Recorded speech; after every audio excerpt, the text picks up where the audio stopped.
Sa lahat ng bagay, simula pa lang, siguraduhing max protection na. Kasi pag kulang ang proteksyon, baka madaling masira. Sa ngipin, dapat may max protection din. Max Alaga ng Unique Toothpaste. With Max Protect Formula, help stop cavities before they start, while keeping breath fresh. Try Unique Maximum Fluoride Protection. Para Max Alaga, Max Protektado. ACS. Ang buhay ay sasaya, basta't busog ang pamilya. Kumeya, kumeya, ibig ko sabihin masarap talaga. Komea 3Q Bihon. Masarap talaga!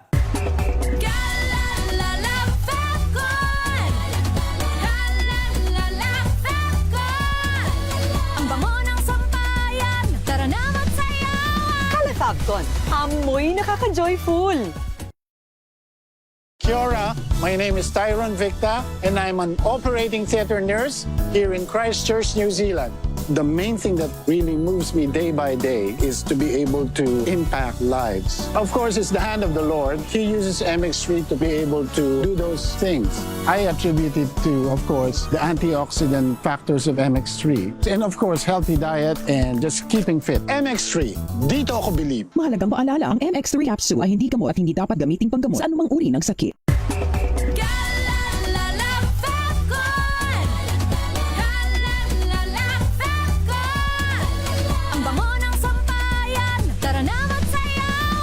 Fabcon, amoy nakaka-joyful.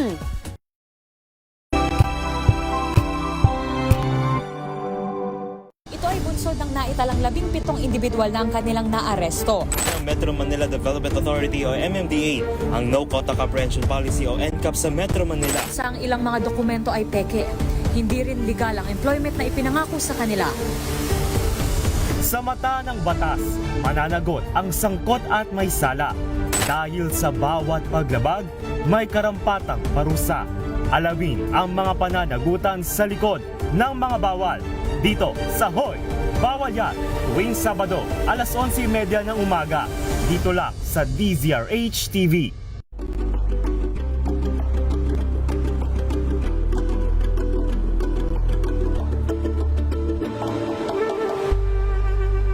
Tumunog na ang gantingan para sa kalikasan. Ang nagkamit ng parangal bilang Best News Anchor ay walang iba kundi si Angelo Palmones ng Magandang Umaga Pilipinas, DZRH Radio 666 kHz.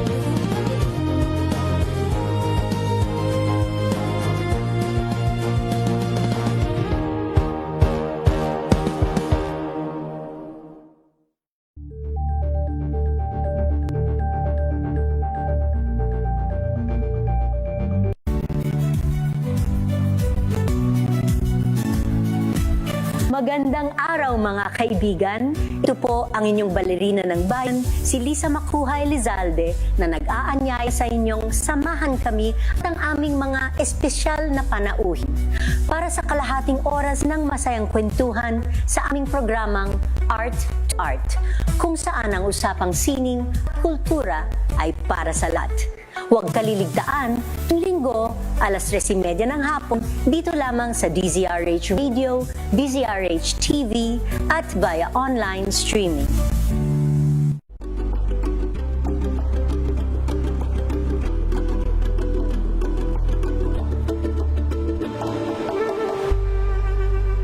We've got you covered. From the hottest hits, exclusive interviews, kilig to the bones fan meet experience, and hataw performances of your favorite stars. Saturdays, 12 noon, dito lang sa DZRH TV. Samahan niyo po ako hanggang 7:30 ng gabi. DZRH Usapang Liga. Magandang gabi Pilipinas, Metro and Mega Manila, nas extension sa DZRH at RHD. Naray Simayan at Kisses Hubson para sa DZRH, una sa Pilipinas. Una sa Pilipino. Curious ka ba sa maraming bagay? Kami na ang bahala dyan. Aalamin, tutuklasin at bibigyang linaw namin ang mga katanungang bumabagabag sa inyong isipan. Sa programa kung saan ang bawat sagot ay galing lamang sa mga eksperto. Ang Expert's Opinion, tuwing linggo 3:00 ng hapon, dito lang sa DZRH TV.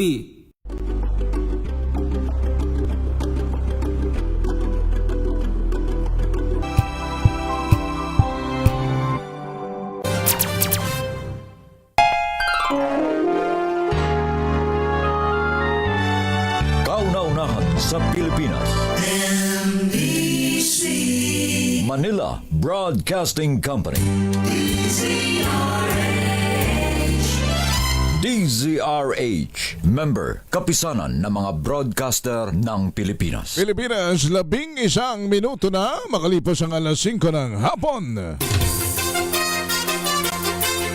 Dahil ang pamamahayag kailangan laging patas. Ang pagtalakay ng bawat issue dapat laging parehas.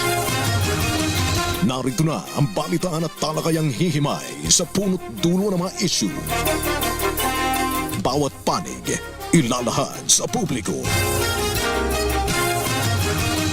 Programang DZRH Balansyado. Narito na ang mga balansyado sa pagbabalita at komentaryo sina Henry Uri at Karen Olyo. Balansyadong balita. Pilipinas, araw ngayon ng Biyernes at 3 sa buwan ng Hulyo taon 2026 sa uno ng mga balansyadong balita. Senator Rodante Marcoleta kinasuhan na ng plunder sa Sandigan Bayan. VP Sara Duterte pinatawag ng Senate Impeachment Court sa pag-uumpisa ng paglilitis sa Lunes. National Capital Region Police Office balik sa full alert sa pagbubukas ng impeachment sa Lunes. Halaga ng diesel tataas, sa gasolina bababa. Drug war ng Duterte administration pinadideklarang unconstitutional sa Korte Suprema. Sitwasyon ng kuryente sa Visayas inaasahang mag-i-improve na. Konsehal ng Quezon City iniimbestigahan ng konseho dahil sa nag-viral na pambubulyaw sa isang miyembro ng LTO. At potential super typhoon posibleng pumasok sa bansa sa Martes o Miyerkules. Magandang hapon Pilipinas, kami ang inyong tagapagbalita. Ako po si Miss Miss Karen Oyong at Henry Uri. Sa detalye ng mga balita, kinasuhan na ng Office of the Ombudsman ang plunder sa Sandigan Bayan si Senator Rodante Marcoleta. Ito'y kaugnay ng 75 million pesos campaign contribution na umano'y hindi niya idineklara sa Statement of Contribution and Expenditures noong 2025 senatorial elections. Kasabay ding sinampahan ng kasong plunder, indirect bribery at paglabag sa batas na nagbabawal sa mga opisyal ng gobyerno na tumanggap ng regalo ang mga umano'y campaign donors na si dating Congressman Mike Defensor, mga negosyanteng sina Joseph Varias Espiritu at Restel Baluyot Viray. Natanggap umano ni Marcoleta ang donasyon ng siya'y congressman pa ng Social Amelioration and Genuine Intervention on Poverty o SAGIP Party List. Nauna nang nagpalabas ng Sandigan Bayan ng precautionary hold departure order laban kina Marcoleta at sa 3 kapwa akusado. Nairaffle na sa Sandigan Bayan ang kasong plunder at iba pang kaugnay na kaso laban kay Senator Rodante Marcoleta.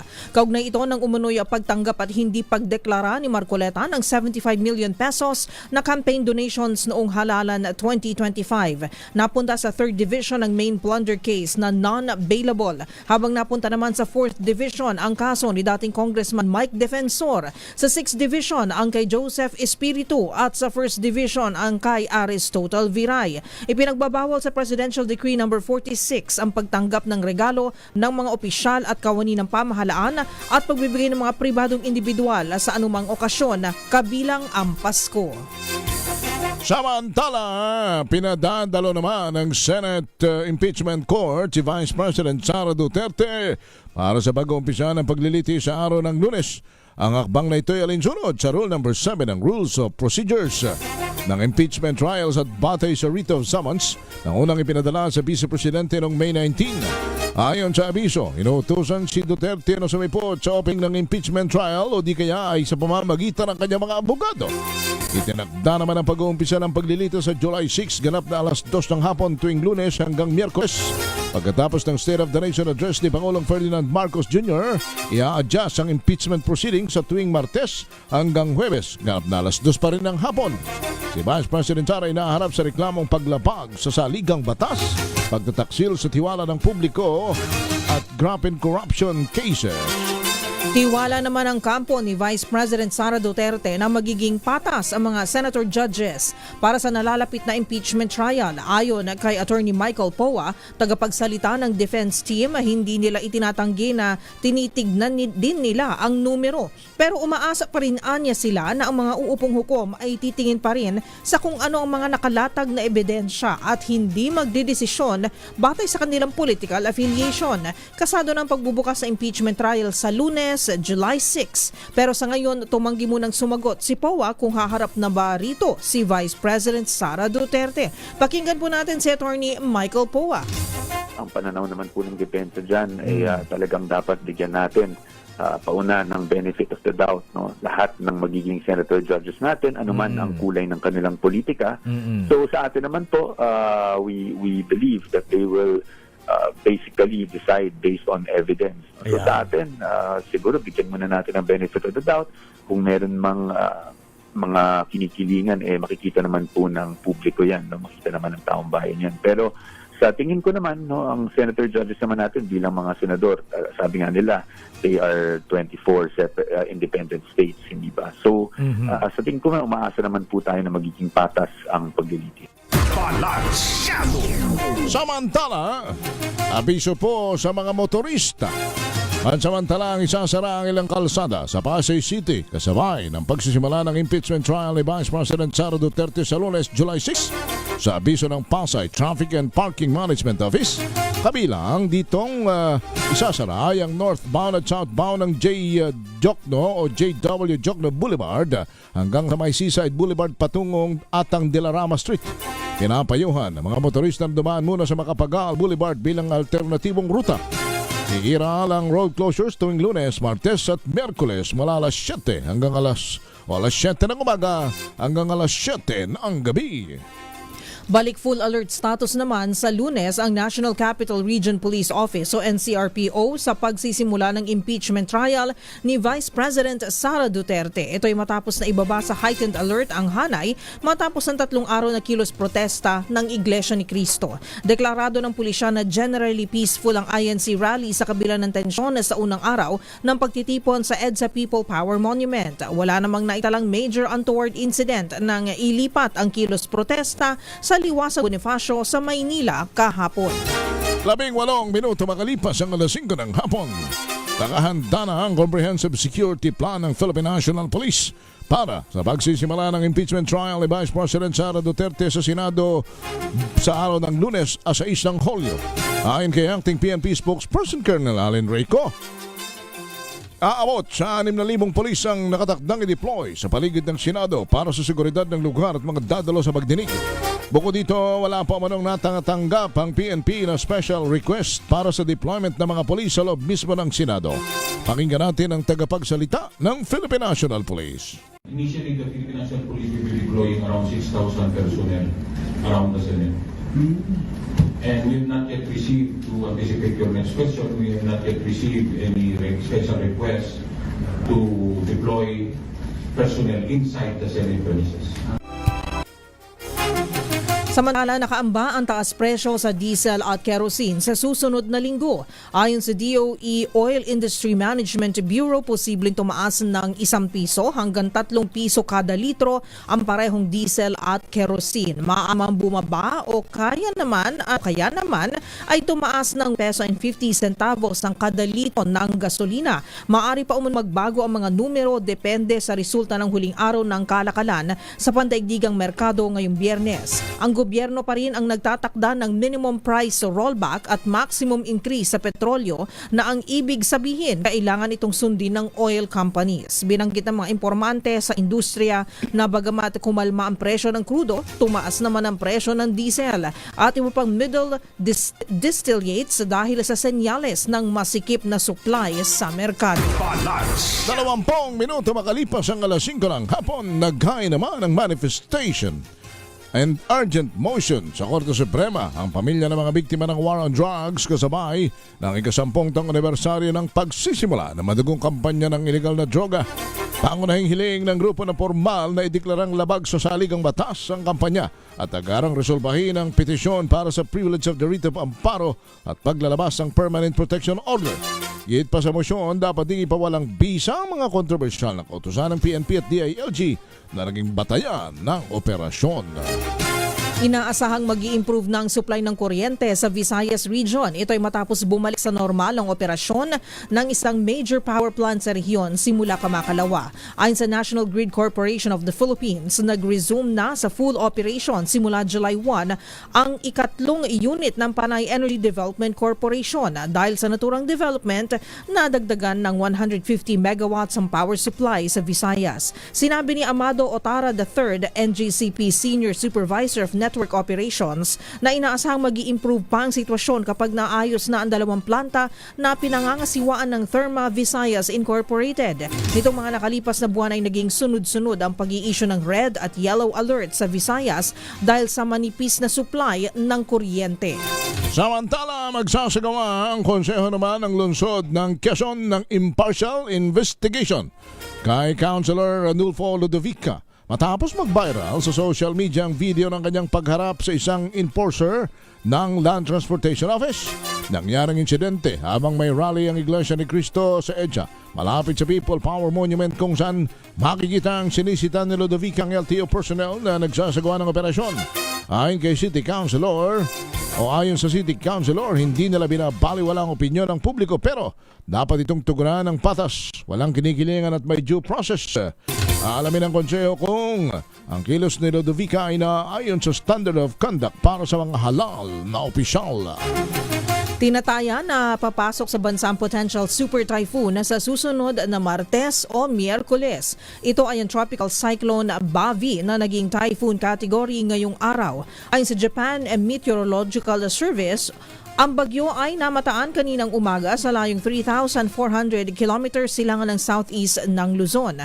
Taglay nito ang lakas ng hangin na 120 kilometers bawat oras at pagbugso na aabot sa 150 kph habang kumikilos pakanluran sa bilis na 20 kilometers kada oras. Magiging super typhoon ang bagyo sa pagtawid sa Northern Mariana Islands sa Lunes, July 6 hanggang sa pumasok ito sa Philippine Area of Responsibility sa Martes o sa araw ng Miyerkules. Kapag nasa Philippine Area of Responsibility na, ito ay papangalanan na Inday. Hindi inaasahan na maglalandfall ang bagyo, subalit papalakasin nito ang hanging habagat na magdudulot ng pag-ulan sa western sections ng Luzon, Visayas at Mindanao.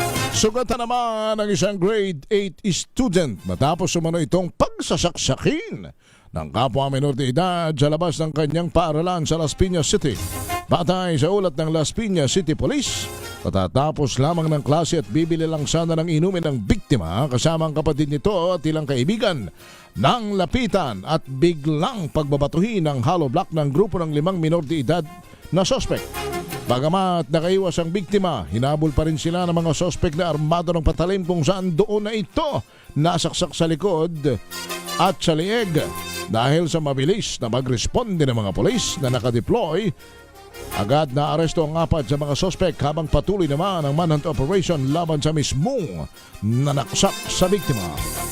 Nagpasaklolo ang Department of Education o DepEd sa Philippine National Police at iba pang kaukulang ahensya ng gobyerno kaugnay ng ulat na grooming o tila panghihikayat ng ilang extremist group sa mga nakakasalamuhang estudyante online. Itong ituturong dahilan ng pagiging mapusok ng mga suspect sa pamamaril sa loob ng isang paaralan sa Tacloban. Aminado naman si DepEd Secretary Sani Angara na bago sa kanilang usapin kaya simula noong nakaraang linggo nagpapabriefing na sila sa PNP at Department of Information and Communications Technology o DICT. Narito po si DepEd Secretary Sunny Angara. Medyo bago sa amin itong mga narinig namin mga cyber. Wala kaming capacity to really monitor the concerted action of terrorist groups, of online groomers, yung mga ganyan. So, magpapatulong kami dyan sa PNP, sa DICT, because sila talaga yung nakaka-monitor on a large scale of these actions. Una nang ibinunyag sa Senado ni Senator Risa Hontiveros na maaring naimpluwensyahan ng transnational group na 764 ang mga namaril sa San Jose National High School. 25 minuto na makalipas ang alas 5 ng hapon. Sumayin nyo na mga balita sa Balansyado. Kami ang inyong tagapagbalita. Ako po si Miss Karen Oyong. At Henry Uri. Balansyado. Ang oras na yan.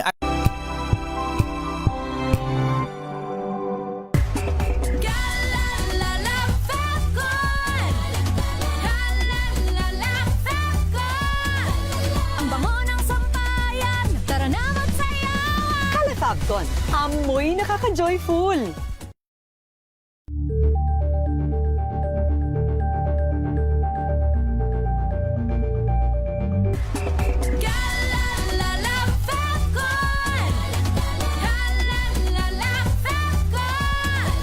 Ang bango ng sampayan, tara na magsayawan. Fabcon, amoy nakaka-joyful.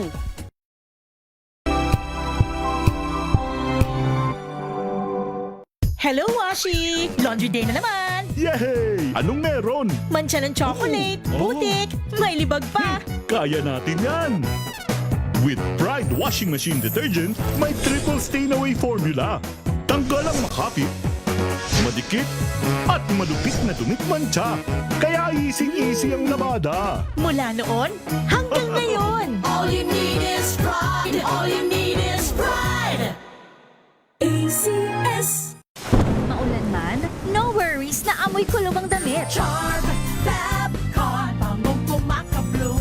Tanggal amoy kulong sa bango ng charm. Kaya gamit ko, Charm Fabcon with Bloom Fresh technology. Kills 99.9% of kulob-causing bacteria.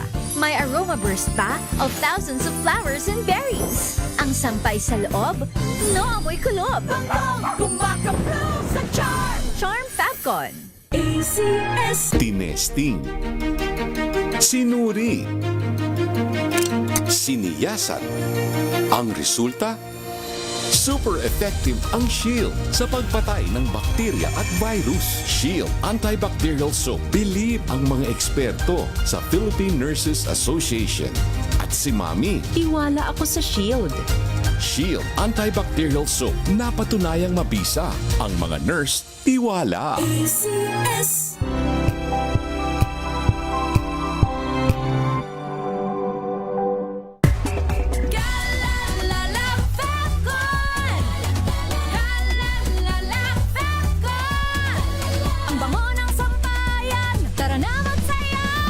Fabcon, amoy nakaka-joyful. Ang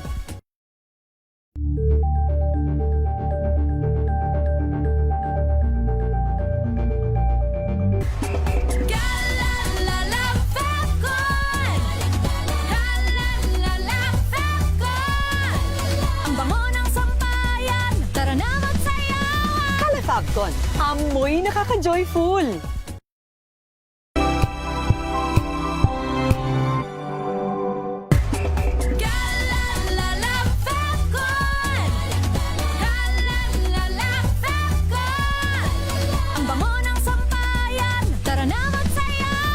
Fabcon, amoy nakaka-joyful.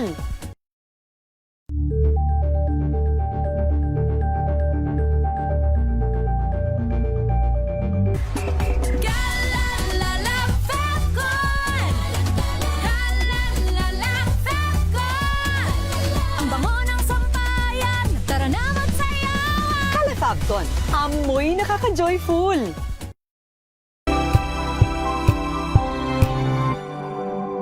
If I get impeached, then that is my end. Tumutok sa pinaka-importanteng paglilitis ng impeachment court ngayong taon. The impeachment trial of Vice President Sara Duterte. A DZRH special coverage.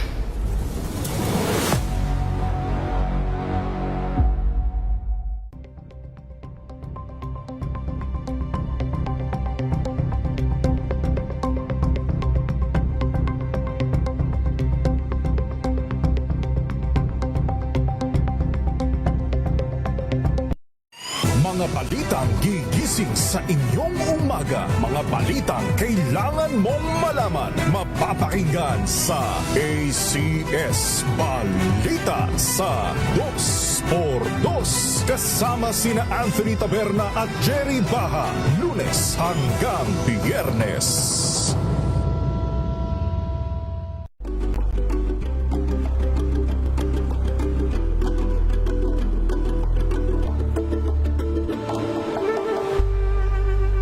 Alamin ang mga maiinit na isyung pambayan, mga balitang kailangan mong malaman, usapin sa pamahalaan, politika, ekonomiya at kabuhayan. Ito ang mga dapat mong malaman, pakialaman at pag-uusapan dahil kayo ang tinig ng mamamayan dito sa Damdaming Bayan. Live sa DZRH Radio, DZRH TV at DZRH Digital. Kasama sina Lakay, Deo Macalma at Elaine Apit. Araw-araw, Lunes hanggang Biyernes. Damdaming Bayan.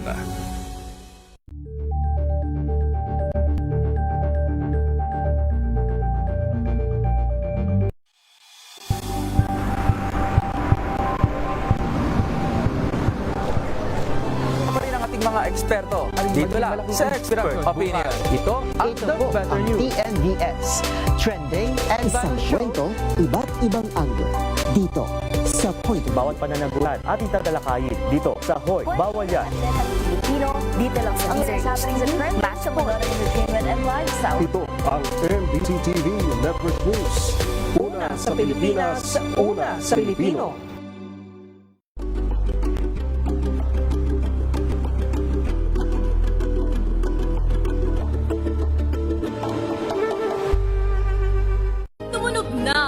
Gandingan para sa kalikasan. Ang itinanghal bilang Best AM Radio Program Host ay si Cesar Chavez para sa special on Saturday ng DZRH.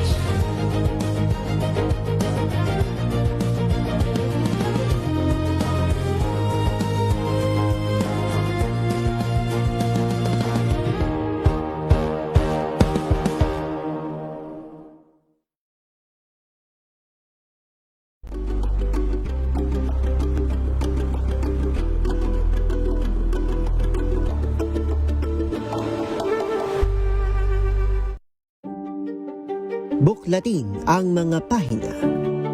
Pakinggan ang boses ng lipunan. Tunghayan ang mga issue mula sa ibang katayuan. Nakakalungkot kasi deserve ba namin ng ganito? Na hindi nila alam kung ano talaga yung kanilang mga karapatan. Yung gobyerno, tinulungan nila yung kanilang magsasaka. Pinapatahimik tayong lahat using various laws. Through education, kayang-kaya nating baguhin yung ganitong klaseng pag-iisip. Isang kwento, iba't ibang anggulo. Dito sa Point of View.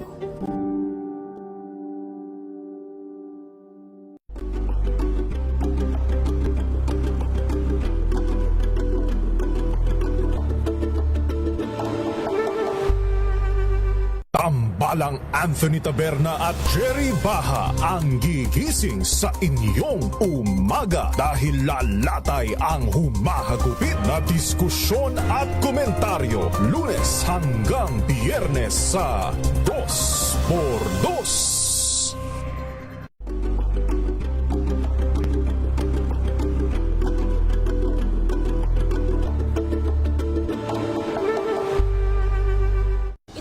Ng naitalang 17 individual na ang kanilang naaresto. Metro Manila Development Authority o MMDA ang No Contact Apprehension Policy o NCAP sa Metro Manila. Sa ilang mga dokumento ay peke. Hindi rin legal ang employment na ipinangako sa kanila. Sa mata ng batas, mananagot ang sangkot at may sala. Dahil sa bawat paglabag, may karampatang parusa. Alamin ang mga pananagutan sa likod ng mga bawal. Dito sa Hoy! Bawal Yan! Tuwing Sabado, alas 11:30 ng umaga. Dito lang sa DZRH TV.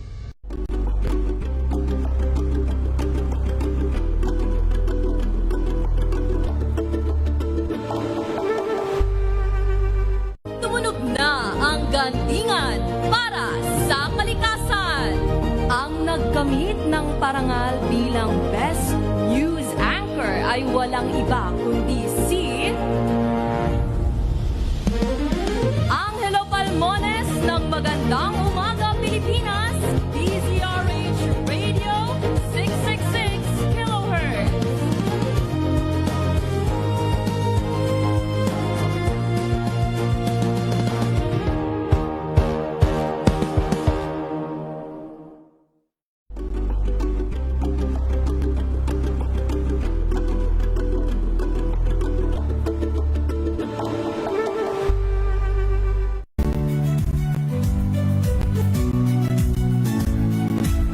Magandang araw mga kaibigan. Ito po ang inyong balerina ng bayan, si Lisa Macuja Elizade, na nag-aanyaya sa inyong samahan kami at ang aming mga espesyal na panauhin para sa kalahating oras ng masayang kwentuhan sa aming programang Art to Art, kung saan ang usapang sining at kultura ay para sa lahat. Huwag kaliligtaan, tuwing linggo, alas 3:30 ng hapon, dito lamang sa DZRH Radio, DZRH TV, at via online streaming.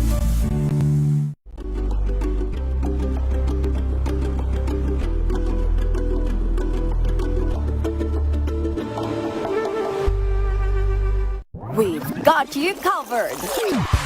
From the hottest hits, exclusive interviews,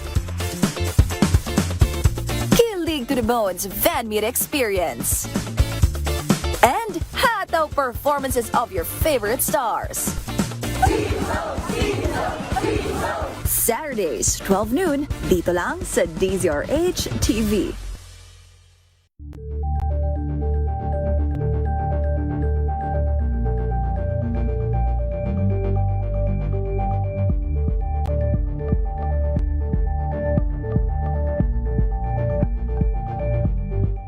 Curious ka ba sa maraming bagay?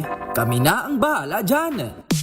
Aalamin, tutuklasin at bibigyang linaw namin ang mga katanungang bumabagabag sa inyong isipan. Sa programa kung saan ang bawat sagot ay galing lamang sa mga eksperto. Ang Expert's Opinion, tuwing linggo alas 3 ng hapon, dito lang sa DZRH TV.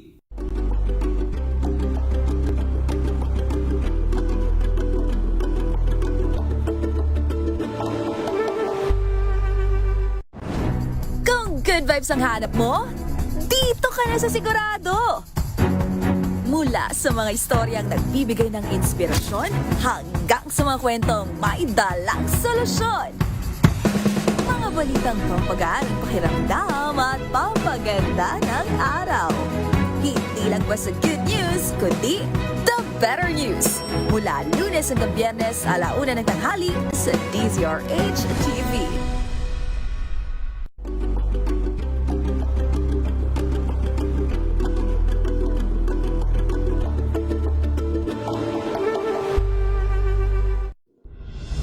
Tuloy-tuloy ang pagtulong, tuloy-tuloy ang pagseserbisyo at tuloy-tuloy ang balitaan kasama si May Binauhan sa Operation Tulong mula Lunes hanggang Biyernes.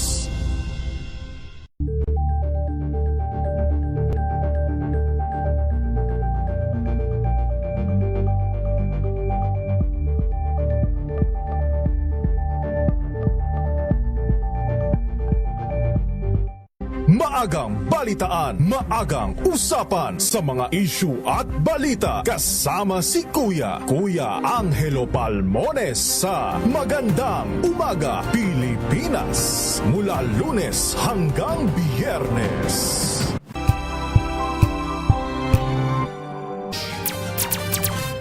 di balet, kung nakikinig ko yung butihing taxi driver na nasakyan ko kanina, o kung sino man ang biglang naging pasahero pagbaba ko, partner. Baka naman pwede makalambing po sa inyo. Oo. Yung aking pitaka ho kasi nalaglag. Aksidenteng nalaglag. Aksidenteng nalaglag. Ano ba ang... naalala mo ba kung anong pangalan ng taxi? Oo. Ang pangalan, partner, ng taxi na aking sinakyan at ito'y ipapa-intel ko na kay... Intel agad. Bigyan mo muna siya ng chance bago mo isumbong kay Police Colonel Kabatingan. Bibiro lang. Kasi kanina lang nangyari, no? Kaya pala parang hinang-hina ka. Ang pangalan ng taxi ay Evand. Y-V-A-N-D taxi. Ano? Ano? Evand. Y? Parang Ivan na may D. Y? V-A-N-D. Yivan Taxi. May plate number ka? Ang plate number niya ay AAA. Ay, okay. AAA. AAA. Saka pa Sherwin Alparo. AAA ano? AAA. 4668. 4668. May plate number pala na AAA. Tatlong A, 4668. Madaling matandaan. Oo. Ang driver niya ay mabait naman, taga-Antique raw siya. Di ba? Nakachismisan mo pa. I hope and pray na makabalik po yun. Kasi wala naman ng cash, pero yung mga IDs ko lang na. Mahirap, oo. Magbibigay ako ng pang-merienda sa mga pagsosolit ng aking at kung sinong pasahero ni Kuya sa Ivan Taxi, makita nyo sa likod ka ba nakaupo? Sa likod. Tsaka i-interviewin ko rito para maibigay yung kanyang kabait at kabayanihan. May reward. Anyway,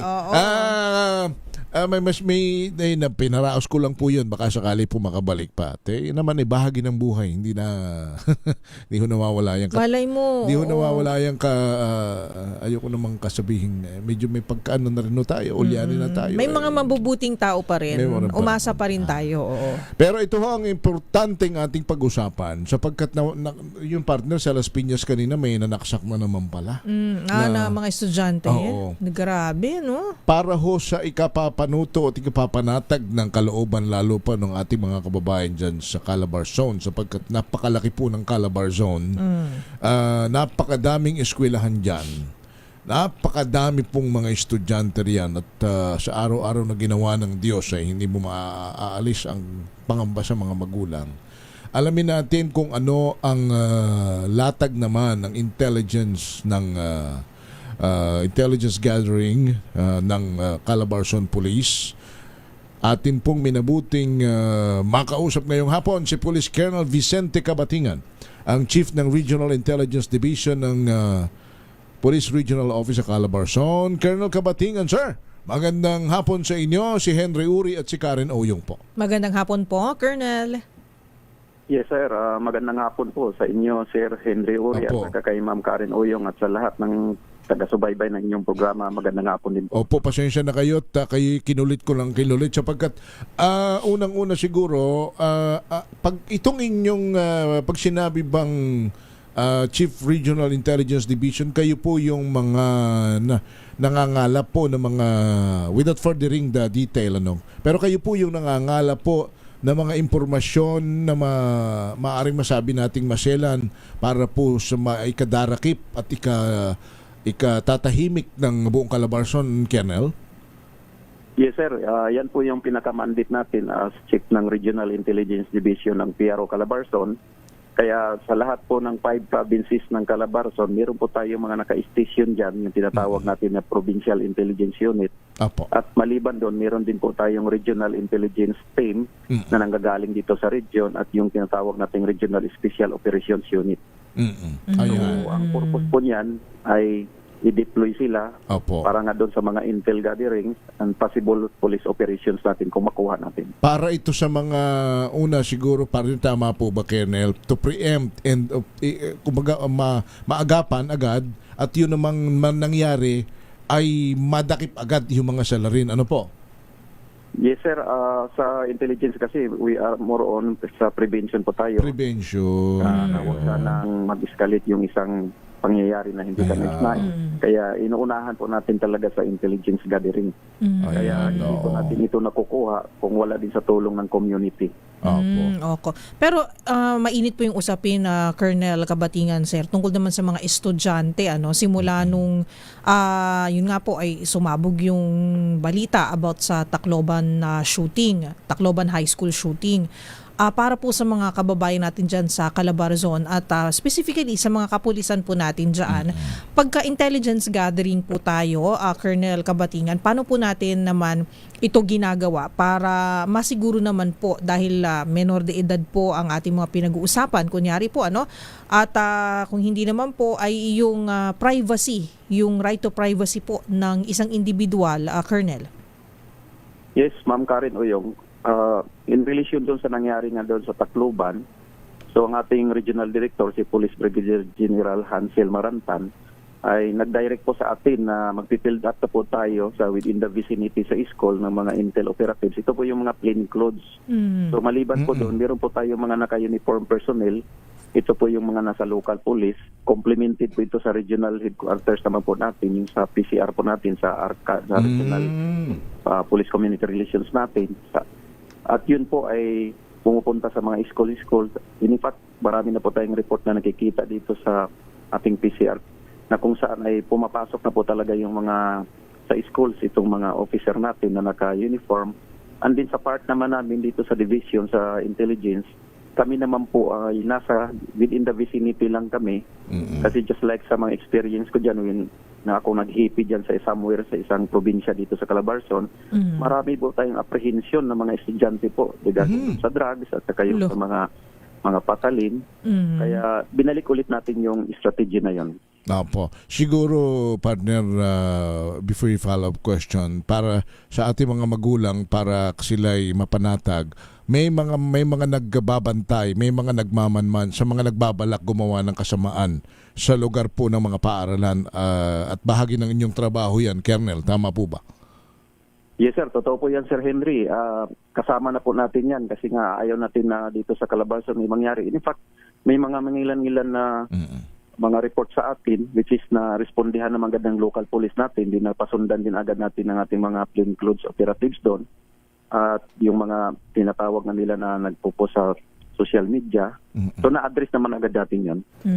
Sakop nyo rin, Colonel Kabatingan, sir, nabanggit nyo social media. So pwede po kasama sa trabaho ni rin po ang sabihin na natin na ano ba yung tawag doon sa manmanan ng parang professional na pagsasabi, pero yung iba parang ano ba tawag doon tiktikan, may mga parang ganun sinisilip yung mga Facebook accounts, yung mga ganun po Yes ma'am, totoo po yan Ma'am Karen. Kasi dito sa region, meron po tayong naka-station dito yung tinatawag natin na Regional Anti-Crime Unit natin, Anti-Cybercrime Unit natin, yung RACO.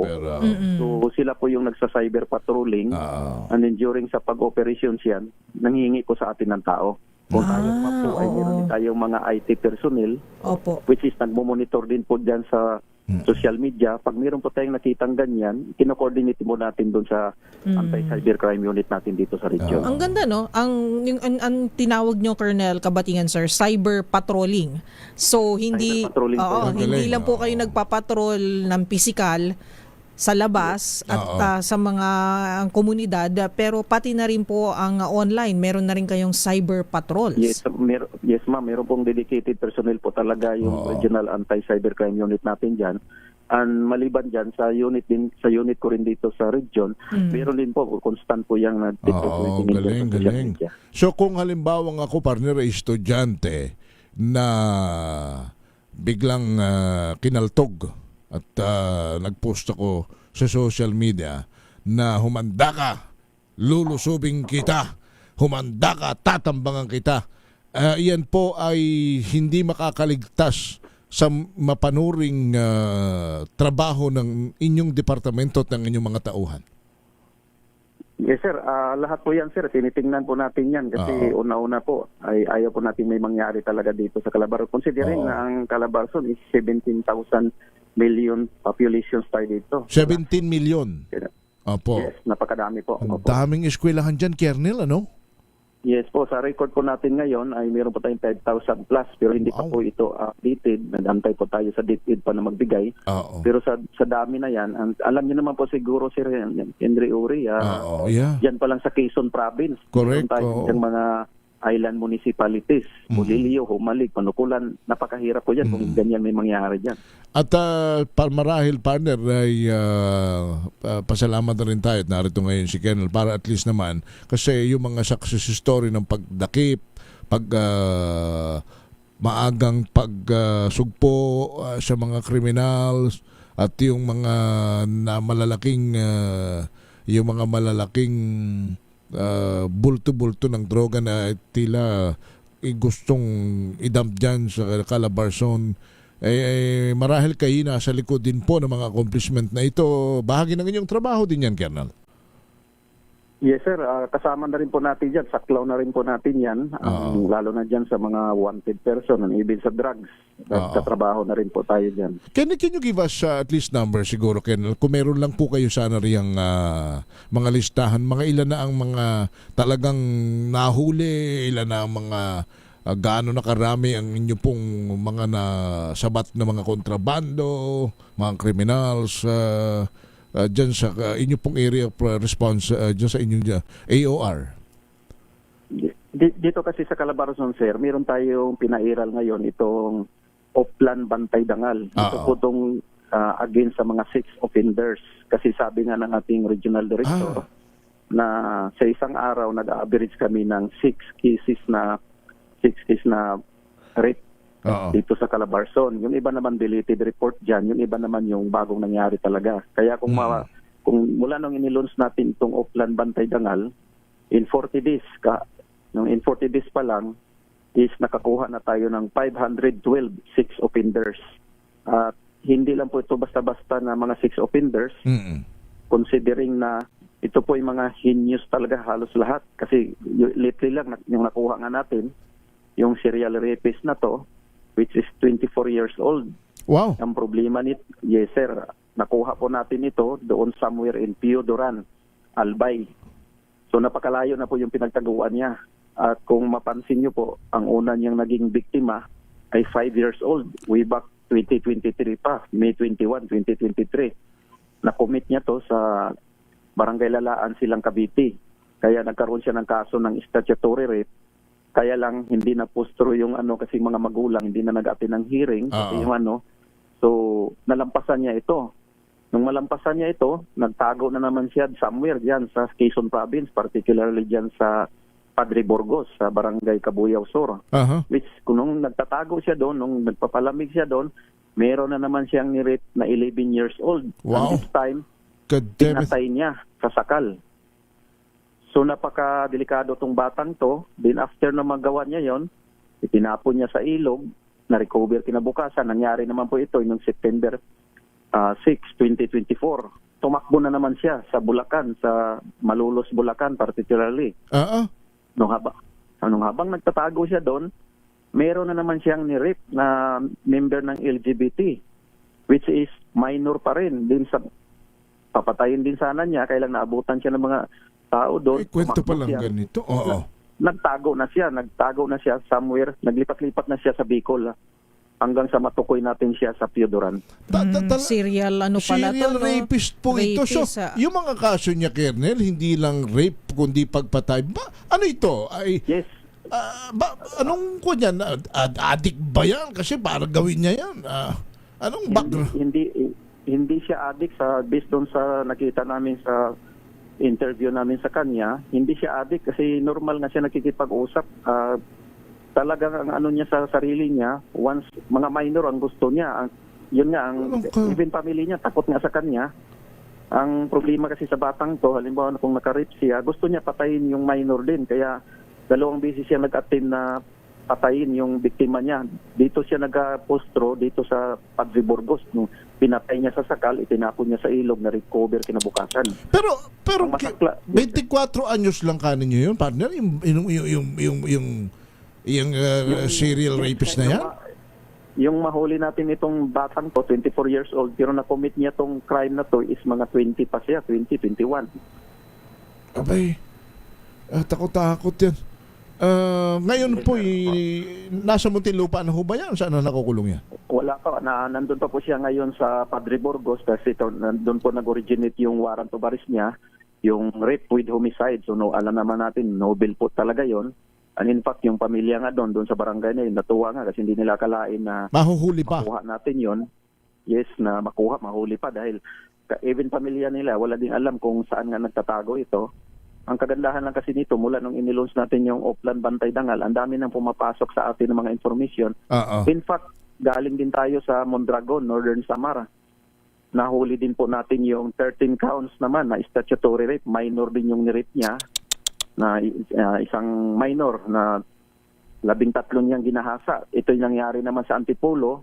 And then doon naman siya nagtago sa Northern Samar, sa Mondragon, which is napakalayong bayan. Tayo mismo ang pumunta doon, nakuha din natin yan. Pero nakikita natin sa inyo pong pagsalaysay na Colonel Kabatingan na maganda rin po yung naging communication ninyo sa iba't ibang mga kapulisan sa mga probinsya po, sa iba't ibang probinsya. Yung kumbaga working relationship, kaya natutunton at nahuhuli po itong mga wanted. Yes, totoo yan, Ma'am Karen Oyong. Kung magtutulungan lang talaga ang lahat na yun, ito include yung AAP counterpart natin dyan. Kasi meron tayong mga huli din na mga ganito na kung saan mga bundok na po, kaya kailangan na talaga namin yung tulong din sa part ng military. And then, dito naman po sa ground, yung ibang intel unit talaga ang tumatawag sa atin. Kinocross nila kung totoo ba itong picture na to, nakita nila somewhere ganito. Nagkaroon tayo ng breakthrough nung sinasabi kong serial rapist na to dahil doon sa area na yon may nangyari na naman. Meron na naman sana siyang inattempt na rape, nakatakbo lang yung batang... Sino? Itong nahuli ninyong ito?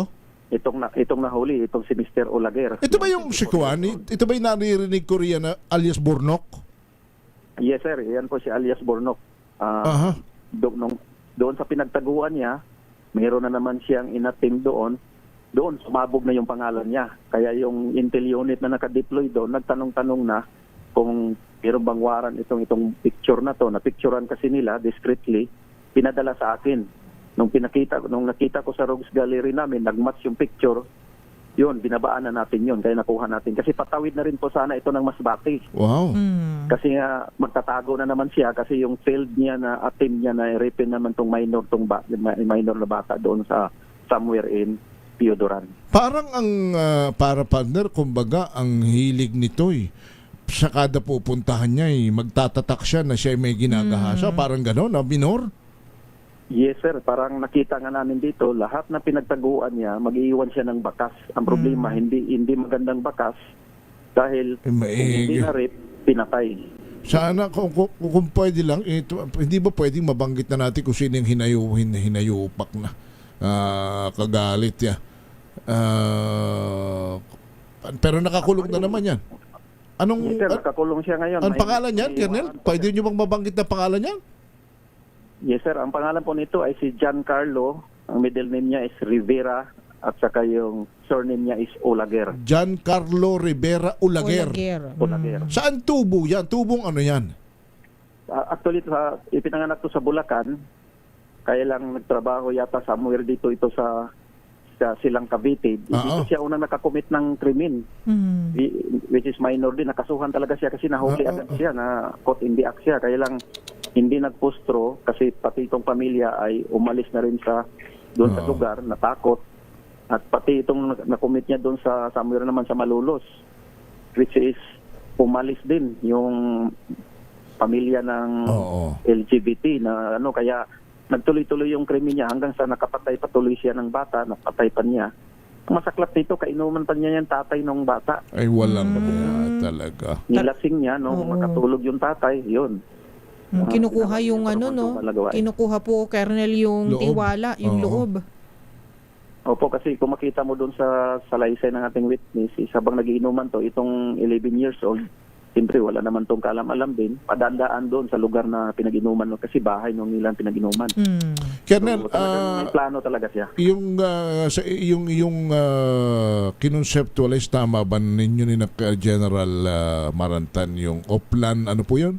Bantay Dangal. Ang ganda, ha? Oplan Bantay Dangal. Opo. So, Actually, yung sinabi ko sa inyong 512 in 40 days lang yun, nung isang araw pa lang yun. Wow. Pero Puro mga rapist yan at mga acts of lasciviousness, ganyan? Yes, ito po ang focus po natin is yung mga sexual offenders natin. So mayroon tayong mga acts of lasciviousness, basta yung kaso na pamumulis siya, nandun din, kasama na rin. At saka ito based doon sa warrant at warrantless arrest. Kung halimbawa na maaaring may mga nakikinig sa atin partner ngayon na natatakot pagkat masyadong marahas ang pag-uugali ng rapist at yung may ni-rape na siyang kapitbahay, hindi nila magalaw-galaw. O kaya naman, wag naman sana. Malalaking tao, may pangalan. Maaari din ba ho itong maipaalam sa inyo at kayo na ang bahala? Yes sir, meron po kaming hotline dito sa region. Ngayon, ang pakiusap ko lang po para hindi sila pwede silang mag-report, wag na po nilang ibigay yung pangalan nila. Yun po ang anonymous na lang. Anonymous na lang. Anonymous na lang at wag nang sabihin kung taga saan sila. Ibigay lang nila yung detalye. Kahit kunting detalye yan, kami na magpapalaki po. Halimbawa, paano po yun? Halimbawa, may rapist po dito sa amin, barangay ganito. Yun na lang, okay na yun? Yes, okay na po sa amin yun. Basta ibigay lang yung, kung hindi man nila makuha yung pangalan, at kahit man lang yung palayaw o palatandaan at saka yung kahit sityo o barangay, ang importante yung barangay mismo. Kami na po ang mag-develop niyan, kami na po ang mag-case build up niyan. Ayun. Okay. Kasi partner, yan ang mahirap pagka mahirap ang nabiktima eh. Takot. Natatakot sila. Walang pera, walang alam nila. Tsaka baka mabalikan po kasi Colonel, partner. Actually sir, kung mapansin mo sa statistics namin, ang almost 80% na mga biktima is mga minor at ang masaklap nito, ito yung mga bilong talaga doon sa depressed area. Yun na nga, oo. Kasi nga, una, takot nga magsumbong, alam mo yung Colonel, alam mo partner yung sinasabi, wala naman tayong kakayanan, ipagpasa Diyos na lang natin yan. Oo. Oo, mahirap yan lalo na sa magulang na makikita mo araw-araw yung mga anak mo alam mong biktima ng panghahalay pero wala kang magawa. But daw, Colonel, with you and General Marantan at the helm, pwedeng ipaalam na agad sa inyo. Ano ang inyong hotline? Yes sir, ito po ang aming hotline, 0917 143 7937. Ulitin ko po. Doon, pakikuan mo nga. 0917 143. Para mabanggit-banggit pala parati natin dito. 0917 143 7937. 0917-143-7937. 0917-143-7937. Madaling tandaan. 143 pa naman, I love you. Oo nga eh. 7937. Sige, Colonel, ako maigi naman. At ngayon ho ay nabubuhay na ng loob. At siguradong magagaan na ng damdamin yung ating mga magulang at kahit sino pa man dyan na may naalam at matagal nang itinatago na biktima po ng panggagahasa ay makakapagsumbong na po sa inyo. Basta, wag na banggitin yung detalye. Ni-rape po ako. Halimbawa, ni-rape po ako o ni-rape po kapitbahay namin, barangay ganito. Okay na yan. Kayo na bahala. Okay na po sa amin yan at i-cross namin yan sa database namin kung may existing warrant of arrest. Kung walang existing warrant of arrest, tutulungan pa rin namin siya doon. I-effect natin yung warrantless arrest kung valid pa. Kung wala naman, mag-regular filing tayo. Patutulungan po natin doon sa concerned chief of police doon sa bayan na yon. Ayan. And again, doon naman sa may mga mag-aaral, lalo kahit malalayong lugar, mga liblib, huwag mag-alala. because may mga nagbabantay kayo at may mga nagmamanmang kayo at yung mga galaw ng mga estudyanteng pasaway ay inyo pong minomonitor na. Yes sir, tinitingnan na rin po namin yan. In fact, tinitingnan na rin namin yung mga records, yung mga nahuli nating mga minors, no, lalo na dyan sa mga big cities dyan dito sa 5 provinces dito, kasi meron po tayong mga nahuli lately, mga previous nating assignment na mga estudyante pa noon. So tinitingnan na rin natin yun, ng mga association nitong mga batang to. Okay. Alright. Ako, Colonel, kami nagpapasalamat sa inyo. Siguro kayo ay ang pagmamalasakit ninyo bilang magulang na rin at hindi kayo nagpapabaya sa inyong tungkulin. So salamat naman at yung mga mahihirap na biktima ho ng pangagahasa. At least itong si Ulager na ito, may kinalagyan na po ito. Colonel, ito'y... Yes, sir. Pakiusap ko ulit sana din sa mga magulang na nandyan ngayon sa Padre Burgos. Mag-attend po sila sa hearing kasi ang hearing naman po nila is doon sa Gumaka. Apo. So malapit lang naman po yon. At huwag mag-alala kasi baka matakot Colonel, kaya ayaw umattend ng hearing, partner. Baka mamaya may kamag-anak po itong si Ulager na balikan yung mga biktima. Hindi naman ho. Wala siyang kamag-anak dyan kasi dito siya sa Bulacan. And in fact, yung mga kamag-anak niya, sinusuka na rin siya. Kasi yun nga doon sa pangyayari na to na alam nila na hindi na pipigilan itong mga kamag-anak niya ito. At pag may ganyan ho ba, yung mga biktima, pinoprotektahan din naman marahil ng inyong mga tauhan? Yes sir, ito po in-endorse na po natin ito, lalo na dyan sa WC, sa DSWD, sa concern doon. Pinapadala na rin po natin yung pangalan doon kasi sila talaga nagmumonitor doon, considering na yung PNP naman, meron din tayong WCCD. Lintik yung tinamaan ng kulog yung rapist na yun, partner, mabuti na lang, ano? Isipin mo. In fact, habang nag-uusap tayo ngayon, sir, may pumasok naman na report sa akin dito. Meron din tayong nakuha naman, 2 counts rape din to, dito lang sa Calabarzon din. Oo. Sige po. So, nagtuloy-tuloy ang panghuli ng tropa natin. Alright. Colonel, kami nagpapasalamat sa inyo sa inyo pong oras na ibinahagi. At least, may kakampi na sa lahat ng mga krimen, lalo sa panggagahasa ngayon. Diyan sa atin sa Calabarzon na mabilis pong umaksyon with you at your division and of course General Marantan. Sir, salamat ng marami sa inyo. Thank you po, sir. Yes, sir. Mula po sa aming Regional Director, si General Marantan, at sa inyo po, Sir Henry Ore, at kay Ma'am Karen Oyong, mabuhay po kayo. Maraming salamat. Si Police Colonel Vicente Cabatingan, ng Chief ng Regional Intelligence Division ng Calabarzon. Isipin mo yon, ano? Kung bigla mong maging kapitbahay yung damuhong yon, ano? Ay, kahit pa siguro wala kang anak na minor, kakabahan ka pagkat mukhang ang gusto sa buhay no mangwalang hiya ng kababaihan. Buti na lamang. Kukumpletuhin yata ang lahat ng isla dito sa Pilipinas. Buti na lang napigilan nung team nila Colonel Cabatingan. Dapat dyan pinadadala sa sa Isla Walang Sawa Saan ba yun? Mamaya, sasabihin ko siya. Yan ko sa yung Isla Walang Sawa.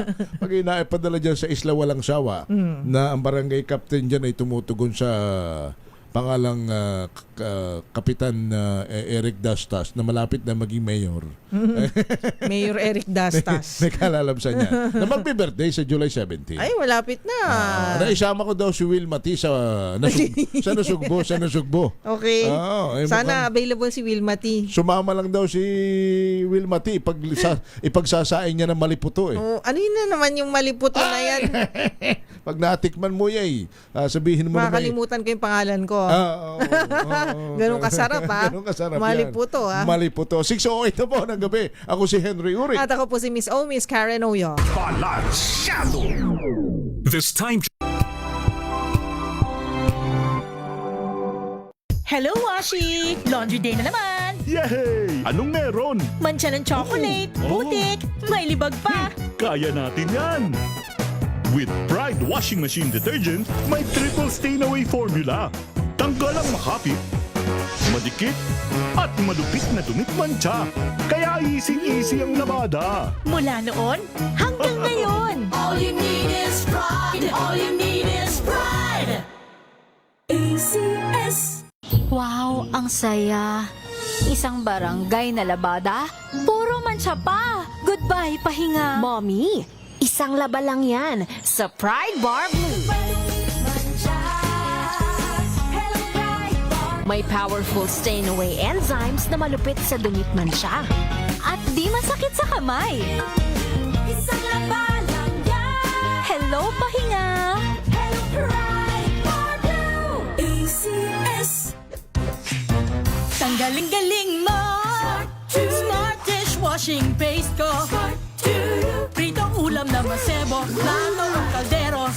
Tanggaling for everyday. Ganyan pag smart ang dishwashing paste. May double tanggaling formula. Tanggal ang sebo, tanggal ang bakterya. Pahit para walang bahid. Linis fantastic sa metal at plastic. Number 1 ko to.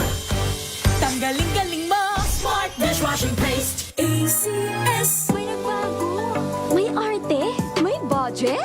Akala nyo lang yon. So solid. White rose papaya, wow, white rose.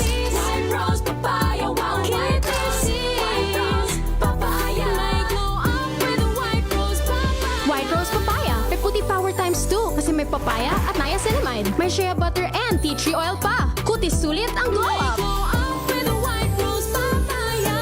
White rose papaya. Kutis sulit ang glow up. ACS. Galalala Fevcon! Galalala Fevcon! Ang bango ng sampayan, tara na magsayawan! Calefabcon, amoy nakaka-joyful! Kia ora, I'm Stephanie Adanza, 48 years old, and I'm working as a Member of Parliament Support Advisor here in Wellington, New Zealand. I'm very happy that a friend recommended MX3 to me. When I opened the box of MX3 and it said, the best decision of your life, wala nang doubt. I get to be part of a product that has a role in the good news, the Great Commission.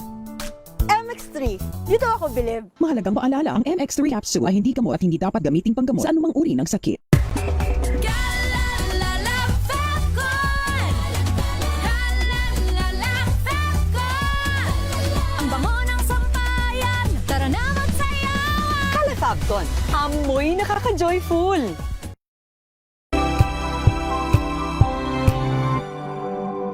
If I get impeached, then that is my end. Tumutok sa pinaka-importanteng paglilitis ng impeachment court ngayong taon. The impeachment trial of Vice President Sara Duterte. A DZRH Special Coverage.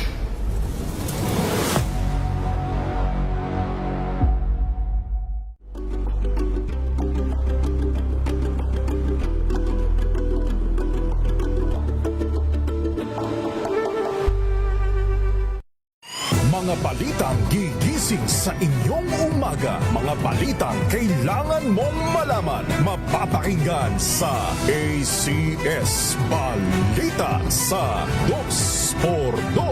Kasama sina Anthony Taberna at Jerry Baha. Lunes hanggang Biyernes.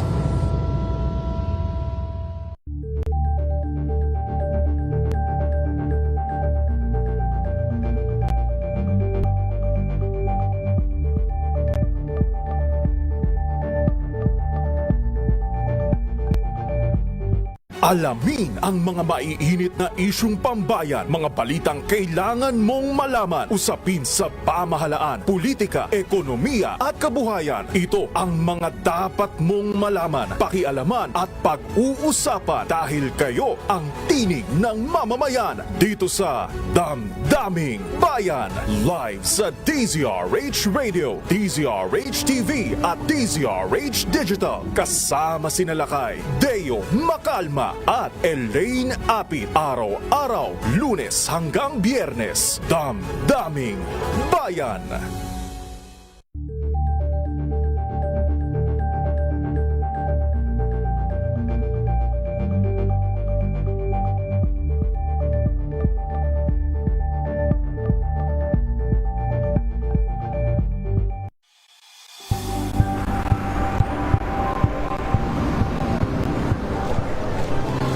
Ating mga eksperto dito sa Expert Opinion. Ito ang Better News. TNVS, trending and Isang kwento, iba't ibang anggulo. Dito sa Point. Bawat pananagutan ating tatalakayin dito sa Hoy Bawal Yan. Pilipino, dito lang ang latest happenings and trends. Master po, entertainment and lifestyle. Ito ang MBC-TV Network News. Una sa Pilipinas, una sa Pilipino.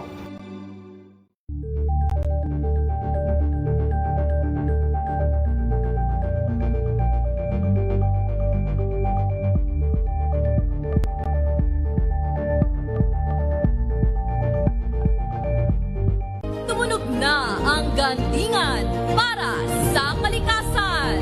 Ang itinanghal bilang Best AM Radio Program Host ay si Cesar Chavez para sa special on Saturday ng DZRH.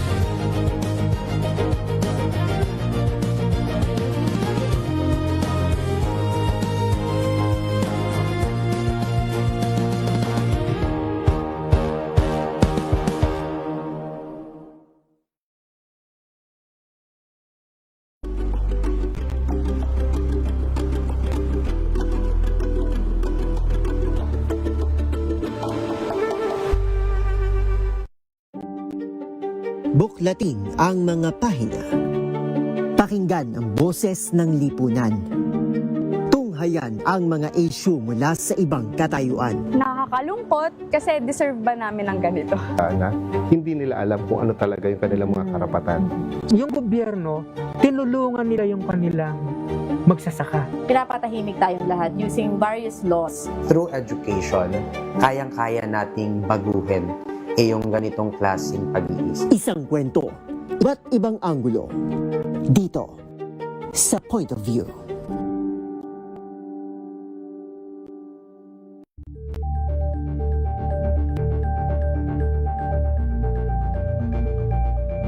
Ambalang Anthony Taberna at Jerry Baha ang gigising sa inyong umaga dahil lalatay ang humahagupit na diskusyon at komentaryo Lunes hanggang Biyernes sa 2x2.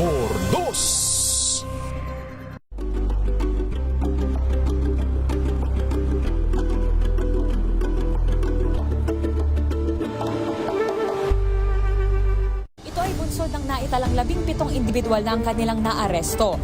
Metro Manila Development Authority o MMDA ang No Contact Apprehension Policy o NCAP sa Metro Manila. Sa ang ilang mga dokumento ay peke. Hindi rin legal ang employment na ipinangako sa kanila. Sa mata ng batas, mananagot ang sangkot at may sala. Dahil sa bawat paglabag, may karampatang parusa. Alamin ang mga pananagutan sa likod ng mga bawal. Dito sa Hoy! Bawal Yan, tuwing Sabado, alas 11:30 ng umaga. Dito lang sa DZRH TV. Angel po siya ang Palmono sa gigiwa inyo na isang magandang umaga. Maraming salamat. Life goes on. Good morning, Lakay. Good morning, Sister Ann. Good morning. Magandang mainit na umaga. Angel po siya ang Palmono sa gigiwa sa inyo na isang magandang umaga. Maraming salamat. Sa Pilipinas, una sa Pilipino. Tumunog na ang gandingan para sa kalikasan. Ang nagkamit ng parangal bilang Best News.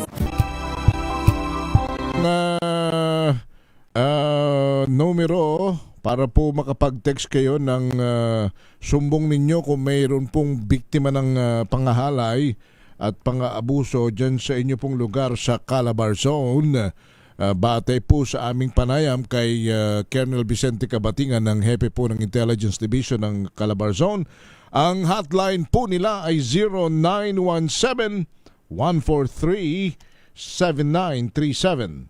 0917-143-7937. Balansyado! Yan po ay wag po ninyong ipaprank at wag ninyo partner, wag nyo ipaprank call at prank text yan ha. Yan masailan po yan. Pag official hotline yan. Opo ha.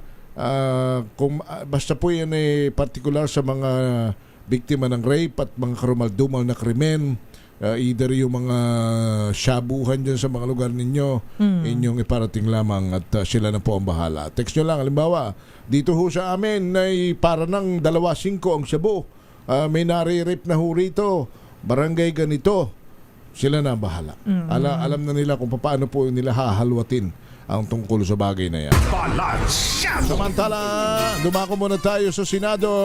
Si Senator Sherwin Gatchalian daw ho ang magsisilbing presiding officer sa impeachment trial.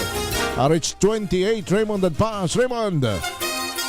Sa ngayon ay walang ibang presiding officer ang impeachment court na lilitis sa kaso ni Vice President Sara Duterte, kundi si Senate President Sherwin Gatchalian. Ito ang kanyang kinumpirma habang patuloy ang paghahanda sa pagsisimula ng impeachment trial sa araw ng Lunes. Ayon kay Gatchalian, nakahanda na siya at patuloy na naghahanda para sa impeachment trial. Ngunit hindi nito isinasara ang posibilidad na may piliing iba ang kanyang makasamahan sa Senado na magsilbing presiding officer.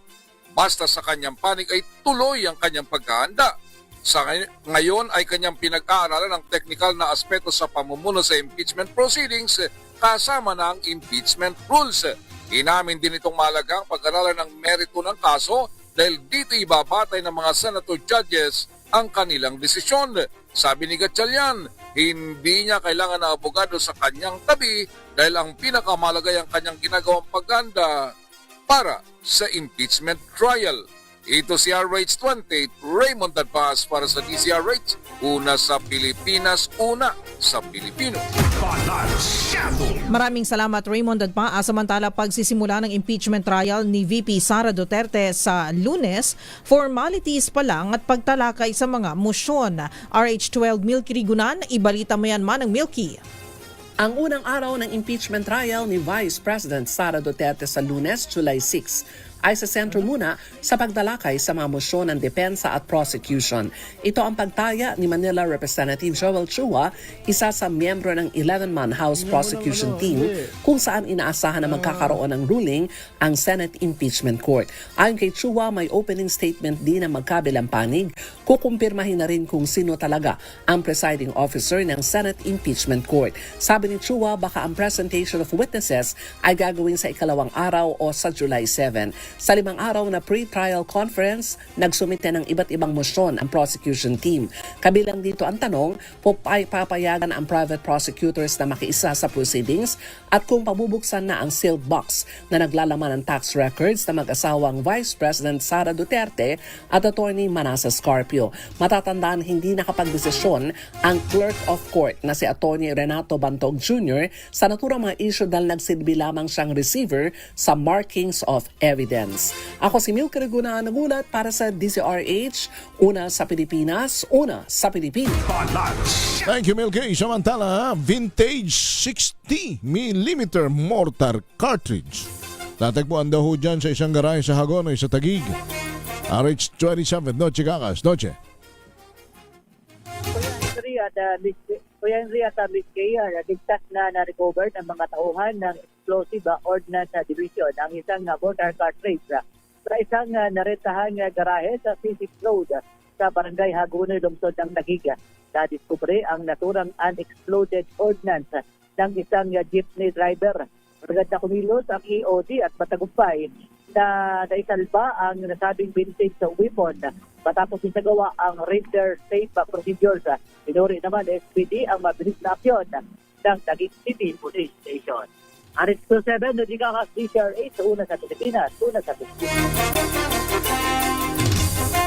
Maraming salamat Noche Kakas. Samantala, 4 na drug personalities timbog higit 1.8 million pesos na halaga ng illegal drugs na kumpiska sa Cordillera. RH41 Romy Gonzalez, ibalita mo yan Romy. 4 na drug personalities ang natimbog at nakumpiska ang higit 1.8 milyong pisong halaga ng illegal na droga sa ikinasang anti-drug operation sa Cordillera. Sa Abra, 2 high-value individual, edad 44 at 32 anyos, ang natiklo sa bypass operation sa Barangay Cardona, Dolores matapos silang magbenta ng 10.36 na gramo ng shabu na nagkakalaga ng 70,448 pesos. Nakumpiskan rin sila ng 41.87 na gramo ng shabu na may standard drug price na 284,852 pesos. Isang 47 anyos na street level individual ang natimbog naman sa barangay Badduat, Cabugao, Apayao. Nadiskubre sa kanyang tinitira ng 4 na sachet ng shabu na nagkakalaga ng 1,705 pesos. Samantalang sa Mountain Province, isang 29 anyos na suspect ang naaresto sa barangay Samuki, Bontoc matapos nadiskubre sa kanyang tahanan ng 2 bag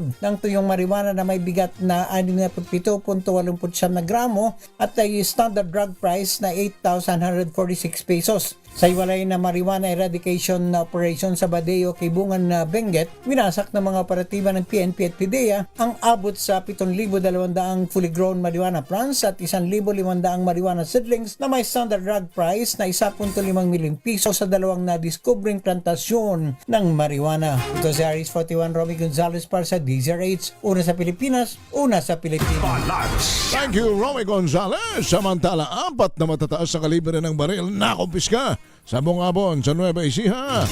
Grace Sansano, RH25. Grace. Henry Karen, hindi na nakapalagpa ang 53 taong gulang na target sa ikinasang pagpapatupad ng search warrant. Bit-bit ng tropa ng PNP sa inilabas na niyang RTC Branch 3 sa Tarlac City dahil sa paglabag sa Republic Act number 10591 o mas kilala sa Comprehensive Firearms and Ammunition Regulation Act. Naaresto ang suspek sa kanyang tirahan sa barangay Digmala sa Bungabon, Nueva Ecija mula sa joint operation ng CIDG Nueva Ecija at ng Police Provincial Office. Katuwang din ang Bungabong Police Station. Sa report ni Nueva Ecija Police Director Colonel Richie Claraval kay Central Luzon Regional Director Police Regional Brigadier General Jess Mendez, na-recover dito ang 4 na piraso ng baril, isang kalibre 45, caliber 40, 357 pistol at isang 38 pistol. Gayon din ang mga bala at pawang mga walang lisensya. Tuloy-tuloy ang pinalakas na kampanya ng PNP Region 3 laban nga sa pagtugis sa matagal nang may mga kinakaharap na kaso. Nito lamang linggo, sa loob lamang ng isang araw, nakapagtala ng 10 top 10 most wanted person ang mga naaresto. Grace, anong background? Anong background niyan? Anong background nung anong background nung lalaki? Ito mayroong kasing may mga incident daw na naririnig yung mga taga roon sa lugar na iyon na may mga indiscriminate firing. Hindi, ano ba yan? Dating sundalo, dating police? Hindi siya businessman? Ano yan? Isa lang siyang pangkaraniwang residente. Na lagi nagpapaputok ng baril. Yun yung sinasabi. Sige. 53 anyos ka mo, ano? Yeah. Sige. Thank you, Grace. Okay, para sa DCRH, ito si RH25, Grace Vera Sansano, una sa Pilipinas, una sa Pilipinas. Maraming salamat, Grace Sansano. Samantala, Northern Samar Provincial School Board iminungkahi ang paglimita ng paggamit ng cellphone sa classrooms. RH34 Jane Galit Bantayan, ibalita mo yan, Jane. Iminungkahi ng Provincial School Board sa mga paaralan dito sa lalawigan ng Northern Samar na magkaroon ng hakbang ng paglilimita ng paggagamit ng cellphone sa loob ng mga classrooms. Kabilang ito sa napag-usapan sa ginanap na meeting ng Provincial School Board kung saan agenda ang safety ng mga learners bilang bahagi ng pagpapatupad ng mga hakbang na maiwasan ang bullying at magpatuloy ang healthier at child-friendly schools. Binigyan din ni Board Member Imelong Chuan at Board Member Miranda ang pagsusulong ng child welfare, disiplina at safety sa mga eskwelahan at maging ang komunidad. Nananatili pa rin ang provincial government sa kanilang whole of society approach na mas mapalawak pa ang learner protection. Mula sa Aksyon Radyo Katarman, RH34 Jane Galit Bantayan ng DZRH. Una sa Pilipinas, una sa Pilipinas. Thank you, Jane. Samantala, umano'y abduction sa barangay Sumanga sa Ormoc City. Iniimbestigahan na ng PNP. Jimmy Angayangay. Jimmy.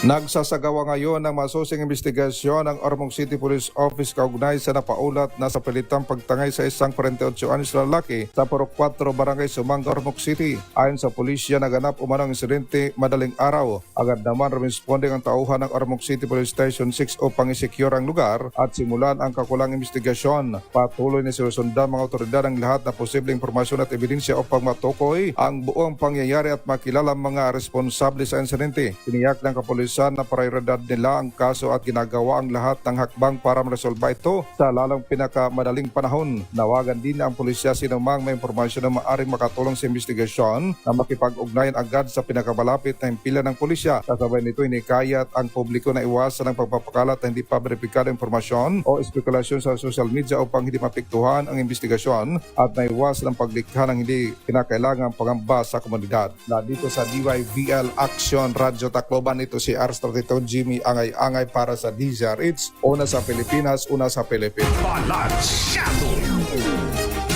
Ay, Jimmy! Makinig maigi! Ito na ang chance mo na manalo ng instant 500 pesos kapag narinig mo na ang mahiwagang kring-kring. Tignan mo na ang iyong cellphone, baka ikaw na ang susunod naming winner sa kring-kring panalo malakas sa telepono. Paano sumali? Bisitahin ang Facebook page ng DZRH, fill up pa ng Google Sheet na nakapin sa DZRH FB page at hintayin ang aming tawag sa telepono. Klik-klik na! Alright! At ang ating winner partner ay si Mama. Ano? Si Mama. Kasi Marjorie Mariano. Yes. So Mama ng Nueva Vizcaya. Mama! Hi, Mama! Hi, Miss Marjorie. Hello, Mama. Magandang hapon po. Hello Ay, po, ma'am. bata pa si Marjorie. Oo. Ilang taong ka na, Marjorie? 34 po. 34. Tama? 34? Opo, sir. May parang 14 anyos na. Yung boses kasi. may ano ka na? May pamilya ka na, Miss Marjorie? Meron po. Ha? Meron po, sir. Meron na. At dahil dyan, bibigyan kita ng pambili ng... kung may chikiting ka na, bibilang kita ng... Bibilhan tuloy. Bibigyan ka ni Karen ng pambili ng merienda ng mga chikiting. Ay, thank you po. Thank you. Okay. Ayan. At sagutin mo na ito. For 500 pesos in GCash, Miss Marjorie, ano po ang kauna-unahang himpilan ng radyo sa Pilipinas at numero 1 sa mga taga Nueva Ecija, Ma'am Marjorie? DZRH po. Ayun. Si Mama, pero tunog nene. Oo nga. Ang boses ay talaga dalagang-dalaga pa. Oo, 'di ba? Tipor lang siya, tipor. Thank you, Marjorie. Congratulations, Marjorie. At sa mga taga Nueva Vizcaya, hello po sa inyo. Ingat paragi. Maraming salamat po sa inyo. Sumain nyo na ang kalipunan ng mga balita at talakayan sa Balansyado. Maraming salamat. Laging tatandaan, kung gusto nating umasenso sa buhay, tayo po'y palaging manalig at magdasal sa may kapal. Huwag gagawa ng masama sa kapwa. Bagkus gumawa ng mabuti palagi, dahil ang paggawa ng mabuti, hindi ito magbubunga ng masama kailanman. At dagdagan ng pagtulong sa nangangailangan, dahil help is wealth. At syempre, bago ang topic ni Attorney Cam, ulitin lang natin, nakikiusap po tayo sa driver at sa pasahero, partner. Oo. Nung Yvan, the Y-V-A-N-D, Yvan o Y-Van. Yan, taxi. Pasuyo naman po. With plate number AAA 4668. Ayan, kung meron po kayong nakitang pitaka doon, baka yung operator ng taxi nakikinig sa atin. Pwede rin, oo. Pakitawagan nyo nga po yung driver nyo na taga-Antique. Siya po yung nasakyan ko kanina. Baka pwede malambingan kung may sumakay sa kanya pagkatapos ko. Inhatid ako dito sa DZRH. Saan ka ba galing? Galing po akong ebanghilista,